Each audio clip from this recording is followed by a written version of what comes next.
Hey everyone, it's Elyse, your kitchen shrink, and you're watching ETV, the place to be to create delicious health and a life that you love. And Halloween is just lurking right around the corner here. And inevitably, the candy craze may be haunting your thoughts.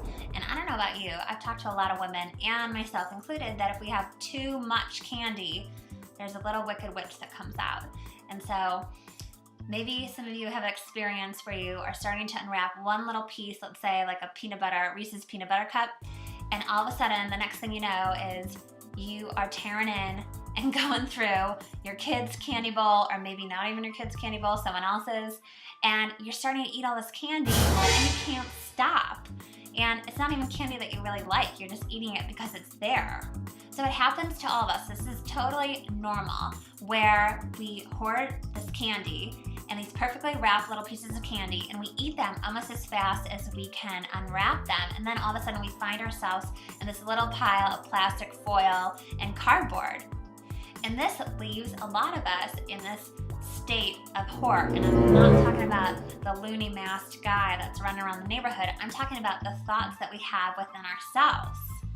So some of you may have these thoughts of, oh my gosh, I've been so good this week, and I've lost this weight, and now literally in one night eating all this candy, I've gained all that weight back. Or maybe you're thinking, oh my gosh, I've been so bad tonight, and tomorrow, water and celery sticks, that's all. Or maybe you're thinking, gosh, I can't believe I did this to myself. I have no self-control. So if you find yourself having a thought or similar thoughts like this, no matter how they cross your mind, I want you to know that they're very self-harming. They're very self-destructive thoughts, and they have no place in our minds, in our hearts, in our bodies, regardless of what food that we put in our mouths. So your body will actually talk to you. It'll tell you that it doesn't feel well when and if this candy craze may strike.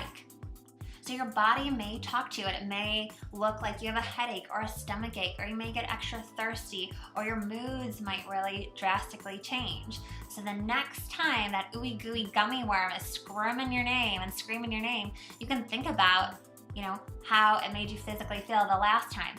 Forget the guilt and the shame. You don't need that you can just bury that. So by telling yourself that this is a temporary state, you're losing all the guilt and the shame, get rid of the emotional stuff, and you can be better equipped to handle this the next time this monster lurks around.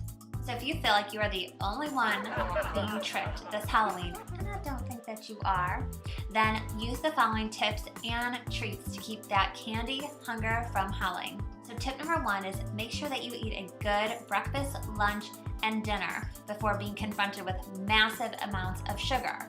That way, when the candy bowl does tip over, you're gonna be making more rational choices. So tip number 2 is stay hydrated, especially with water. When you stay hydrated, even if you do decide to have a couple pieces of candy, it's gonna help your body process that sugar along, and it will help you beat any type of sugar rush that you may have. So tip number 3 is choose your favorites and eat them. Be choosy. Don't just eat the leftovers. If someone is telling you, well, choose the Tootsie Rolls instead, that's a better choice, but you really love Almond Joy, you're gonna end up eating about 50 of those little Tootsie Roll doubles to compensate. So just go ahead and eat what you really like and enjoy it, and eat it mindfully.